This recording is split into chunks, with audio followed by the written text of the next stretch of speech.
joined now by the mayor of Los Angeles, Karen Bass.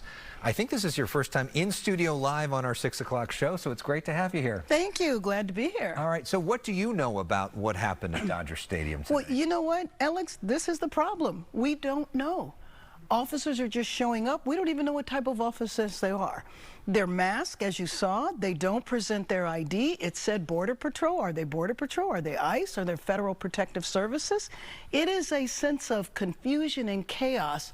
Our police department, our police chief, had no knowledge of this.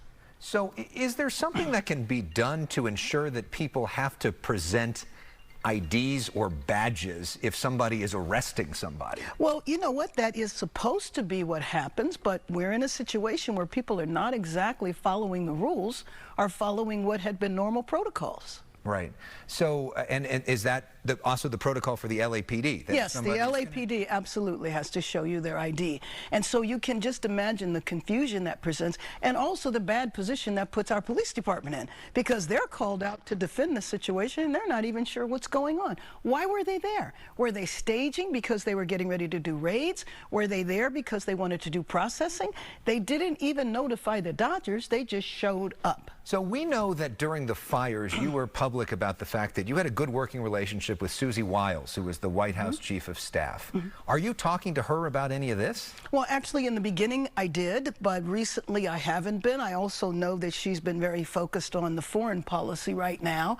But yes, I mean, if you think about the fires, and you heard me say a number of times, and it's a controversial thing to say in Los Angeles, but give credit where credit's due, the administration was very supportive in terms of in the Palisades, which is the only area that I'm focused on, in terms of getting us a tremendous number of Army Corps of Engineers so that we could get the debris cleared. Now we're in this situation that is completely perplexing to me. I mean, why are we here? So, I mean, have you talked to Stephen Miller?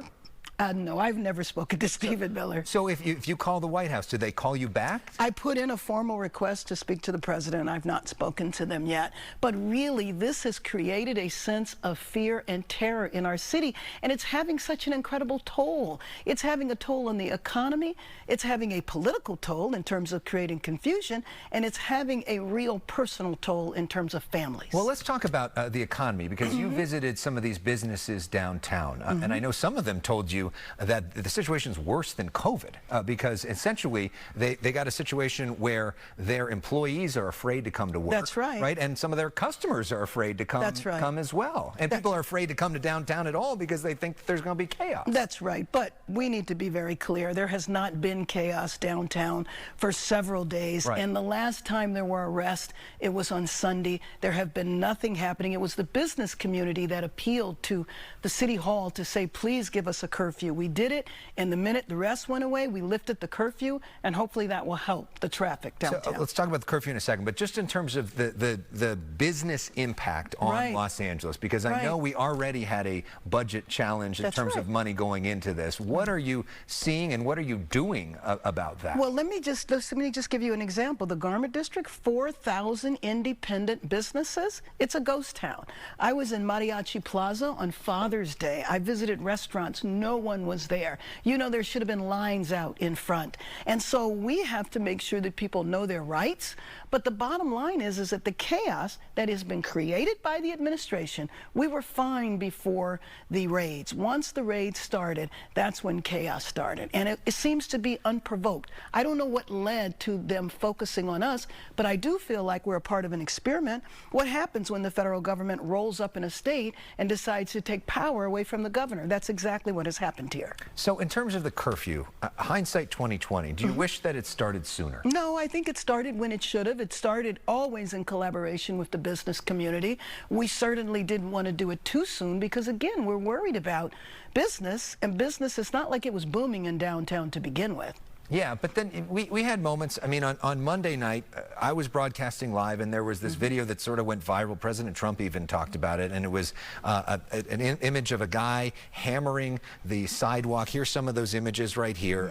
The police was right down the street watching a lot of this, and nothing was being done. Well, let me just tell you that the images that have been presented, especially that President Trump has focused on, is creating a sense of absolute chaos in Los Angeles, and you know that this whole incident was in about 4 blocks. And so even if you look at the businesses outside of the protest zone, yeah, I agree, and I've made that point publicly as well. And this is like 99% of the city did not have problems. But let's talk about that 1% because they're really feeling this. So when you see images like this of people burning down cars and hammering the street and all of that, should the LAPD have done more in real time to stop it? Well, you know, first of all, you know that I have absolutely no tolerance for this. I don't think this has a thing to do with fighting for the immigrant community in our city, and I think people have to be held accountable. And whether they were arrested on that night doesn't mean that they're not going to be held accountable, because there's tons of videotape.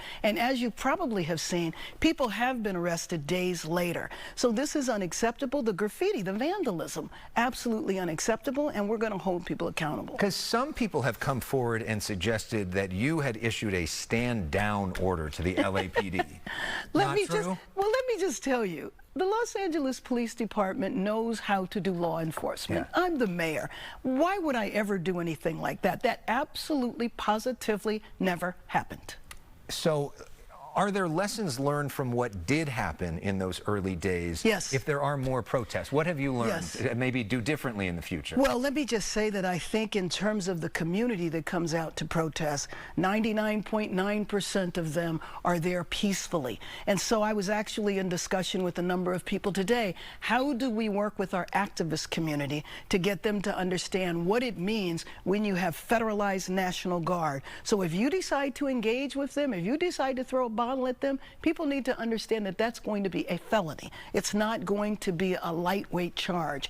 And so I think on the activist side, making sure that the real activists who are concerned about immigrant rights are separated from those that are there to make trouble. And frankly, those people are there regardless. Those people are there after the World Series, after a Laker game. Yeah, we know years. that we see saw that them during Occupy LA. We've seen them in so many different things. It's oftentimes the same people. So is there more that can be done to get them locked up so that they're not out there doing this time and time again? Well, and you know what? I mean, and I think that LAPD does what they can. But can I tell you something, though, that we need to think about? We need to think about the National Guard that is federalized. We need to think about the Marines. You know, those are young women and men who are on this deployment, brought away from their homes, their families, their education. And to me, it's like using them as props. Take them away from their school, take them away from their employment to do this deployment that is not needed is not only cruel, but it's impacting their families too. I think on Father's Day, the children that were waiting for their fathers to come home, that they have missing fathers because they were detained, the people who were here legally that showed up for their immigration appointment that's required every year, and they get detained. This chaos needs to stop, and it can only stop out of the White House. And we should point out, because I think a lot of people don't realize the fact that the National Guard, they're not full-time troops. No. They get pulled in from, and they work in lots of businesses. They live in communities all over California. They've lost their jobs. They've been kicked out of school. Their families have been disrupted. And what? And we have no idea how long that this whole thing is going to last. No, and some of those young people had long deployments because of the wildfires. Right. And now they're back again. Well, let's talk about that for a moment, because we had John Rigardi on the show last night, who gave you a lot of credit for your leadership here, and said, frankly, it's quite kind of a contrast from what we saw during the fires, where you had a lot more criticism of you. Are there lessons you learned during the fires that you have now applied here differently? Is there anything that you learned in terms of maybe speaking out more or getting out there sooner, or a different approach? You know what?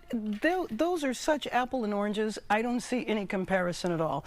You're talking about a mass tragedy. You're talking about people who were seriously grieving. And now you're talking about something that was never a problem to begin with. When the Trump administration decided that they were going to do these raids and frankly use us as an experiment, because I think what they're testing out here is how strong is the public's appetite? Will they object to the seizure of power from the federal government to the state? We're all a part of an experiment, and I resent that. LA was already struggling. We are a year away from the World Cup. We need to be focusing on the future, not running around. So now you have people all around the city who are afraid to go to work. You have nannies that won't show up, gardeners that won't show up, stores that are closed because they can't come out.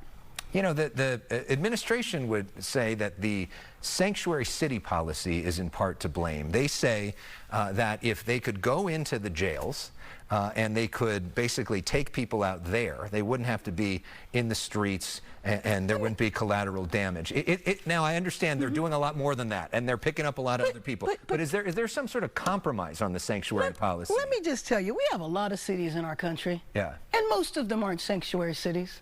Why did you come here? Why? Why did you come to the nation's second largest city? Why did you do the body blow to our economy? Why do you think it is? Because I think that they're experimenting with us. They want to see if they can get away with the seizure of power in the nation's second largest city, in the state with the fourth largest economy on earth. Then they can do it anywhere. I don't like our city being used like that. But in terms of the sanctuary city policy, is there maybe an argument that we could do some of this behind bars and give some of these people up that way? But you see, but the thing about it is that I don't think that's the issue. I mean, that's the issue in the sense that they want to punish us because this is our policy. But what does that have to do with anything? How is that making us safer for them to do raids like this? People are terrified all over the city. Kids are missing their fathers. Kids don't know whether or not to go to school. Parents don't know whether or not to go to work. They have destabilized entire families where now we're talking about food deliveries because people don't want to go to the grocery store. This has been an issue that I've worked on, frankly, for decades, since the 1980s. It was an issue that I worked on in Congress because of the separation of families. So this is nothing new to me. You know, there's some people that will hear this, though, and say, look, these people came here illegally, and this was the risk that they run, and why should we be protecting people who are here illegally? You know what? This started off with, we want drug dealers, we want violent criminals, we want gang members. I'm hard-pressed to see the people that they're rounding up as fitting any of those categories. Basically, Stephen Miller said he wants to arrest 3,000 people a day. That's a random number. What is he trying to accomplish? Well, he's trying to get rid of all people that are here illegally. But I mean, that's what he ran on. That's what Trump ran on, mass deportations. Let me just ask you, how are we going to have a construction industry? How are we going to have an agricultural industry in our state? How is the garment district going to work? How are our restaurants going to work? We have entire sectors of our economy that are dependent on immigrant labor. Final question. Yes. What is your message to the people of Los Angeles who are scared tonight, scared to come out of their homes, want to see leadership, want to see somebody fighting back? What do you say to them in terms of what they should do? Well, first of all, they're going to see me fighting back. They're going to see me fighting back on every single level because I think it's such an extreme injustice. But I also think that we are going to do everything we can to protect our communities, to make sure that people know their rights. If they need food delivered or if they need other resources, this is a time for Angelenos to stick together. All of us, our entire city is being invaded. You talk about the invasion of Stephen Miller. I think we have the invasion of the federal government. What gives you hope right now? What gives me hope is our city, is the fact that we're not putting up with this, is the fact that you don't see Angelenos fighting against each other. You don't see people out in the streets saying, yes, deport those people. Nobody is doing that. People are very empathetic for what's going on. Mayor Bass, thanks so much for coming in. I know it's good to be back important moment, and we could also talk about homelessness and the fires, and hope we have other time to do that in the future. But it's always great to see you, and I appreciate the Dodger blue. Go Dodgers! All right, go Dodgers!